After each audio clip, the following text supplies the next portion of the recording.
Hey everyone, welcome back and what is today? Wednesday. Oh my gosh, you guys. Okay, so I'm doing behind the scenes content. I have been on a flight all morning. I just got into Los Angeles and I'm staying at the same hotel with Emily. And tonight we are doing the Vanderpump Rules premiere. So I was sitting there and I was looking to see what potentially came up. What do we have to talk about? And there is so much. So I'm sorry that I don't have my camera, but that doesn't mean that we're not going to stop bringing you the content. And also, I have a lot of videos to play for you. So before we jump in, you guys know how this works. If you haven't already, go ahead, smash that like button. If you're not subscribed, get subscribed.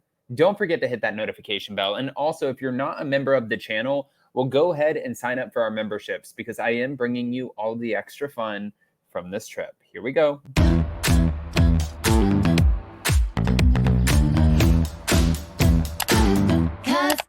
Cause no one can do it like we do it, like we do it, like we do it. Cause no one can do it like we do it, like we do it, like we do it. You know what's funny about this is that we've been talking about this for quite some time. The Rachel, Tom, and Tom of it all because, well, we never really heard her side of the story fully, and now she's sharing it.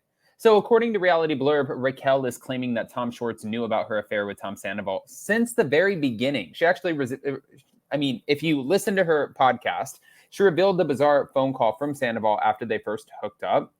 So the Toms have been BFFs for over a decade, and they now run two businesses together. But throughout Scandal, a lot of fans question what Tom Schwartz knew. She said, Schwartz knew since the very beginning.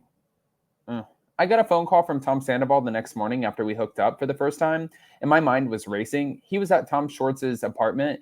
She said that Sandoval told him before her and Tom even had a conversation about what happened or what their game plan would be. Because immediately I was going to film with Ariana Madix and our group of girls that night. And she said she told Sandoval that she didn't know what to do. Tom then responded, well, just like go along like everything's normal. And she said, I was like, okay, so just so we're clear, we're not going to tell Ariana. And he was like, no, we're definitely not telling Ariana. So obviously fans are definitely going to be upset with Tom Schwartz for hanging on to the secret. I don't know how much more energy people have to give into the scandal of it all, but I think that especially I'll fill the room tonight. Since we're going to the premiere for season 11, I'm definitely going to get a good idea of how people are feeling, which way they're leaning towards, if anyone even cares. And I definitely want to kind of read the room and see if Ariana, in fact, will be a true villain. Like, did they flip the script somehow on Ariana, who was the victim in all of this? Well, guys, I'm going to play a few clips for you, and I'm going to see what you think. Here we go. Let's start with this one. Here we go. Play. Find out about you and Sandoval. And did Sandoval tell you when he was going to tell Schwartz? Like, how did that conversation happen? Did Sandoval tell me when he was going to tell Schwartz? Mm-hmm. No, because Schwartz already knew at that point. So how long did he know? Schwartz knew since the very beginning. I got a phone call from Tom the next morning after we hooked up for the first time.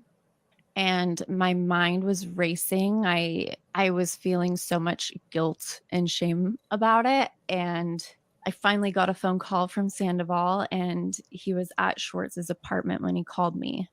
And that was like a safe space for him. Well, or he was bragging.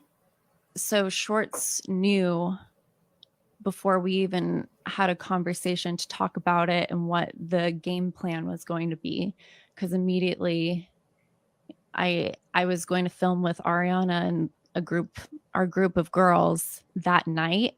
And I was like, I'm seeing Ariana later. I don't know what to do. He's like, well, just go along like everything's normal. And I was like, okay, so just so we're clear, we're not going to tell Ariana. And he was like, no, we're not. And okay, so just so we're clear, we're all shady as hell. Yeah, that's exactly what she's trying to say. But hold on, it doesn't stop there. What about this? is it for you to watch season 10? Very hard, especially the earlier episodes. I could see how much pain I was in, and then the later episodes, it was just like What so about cringy Ariana? with like the necklace purchase and the talk with Ariana and just the interactions that I would have and me just going AWOL and just putting it all out there without thinking, which was very unlike me. Okay. Well, I think that it's one thing to say that it's unlike you if you haven't done it. And I get it. People make mistakes. You know, I've read the comments, guys. I see what you're saying. A lot of people are like, well, you need to back off of Rachel. She is trying to right her wrongs. But I don't necessarily look at it that way. I think that if you chose the higher path and you chose the path of, I want to forgive and be forgiven, and I don't want this to be this dark cloud looming over me, then I don't think that you would be doing a podcast solely about your experiences with Scandival. And I actually agree with Katie Maloney. I think that if you were to do this, why wouldn't you just take the six-figure paycheck, go back on the show, and then still do your podcast, Rachel Goes Rogue, or whatever you wanted to do, and make sure that you're able to articulate that message on your podcast? Sure, they wouldn't have stopped you from that. They didn't want to pay your bill for the mental health facility, but they wouldn't have stopped you from having a podcast. Sheena has a podcast. Kristen is doing a new show. She has a podcast. Tom has a podcast. Ariana had a podcast. Katie Maloney has a podcast. I mean, there are a lot of people who have podcasts. She would have been able to articulate her message just as well while still collecting her paycheck. I think what she was afraid of was how the girls were going to perceive her. I really think that she kind of just backed out because, yes, I understand that it wouldn't have been good for her mental health, but I think that it was a very cowardice way of maneuvering it, honestly.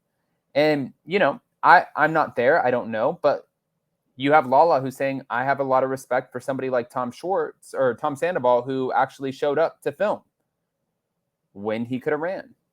Last but not least, I surrendered all rights to Graham when I gave him to the rescue to be rehomed with a good family who's experienced with dogs who have aggressive behavior. And Lisa goes and adopts him, takes him to Lake Tahoe, and surprises James with Graham, saying, James, well, I can only imagine, but basically the story that they put out there is Lisa told everyone that I surrendered my dog at a kill shelter and he was hours away of being euthanized. Yeah, so this was what was in the press. Yes. I was only a week out of my treatment, and their whole plan was to get me to Tahoe so that they could drop this bomb on me. Crazy.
guys, this,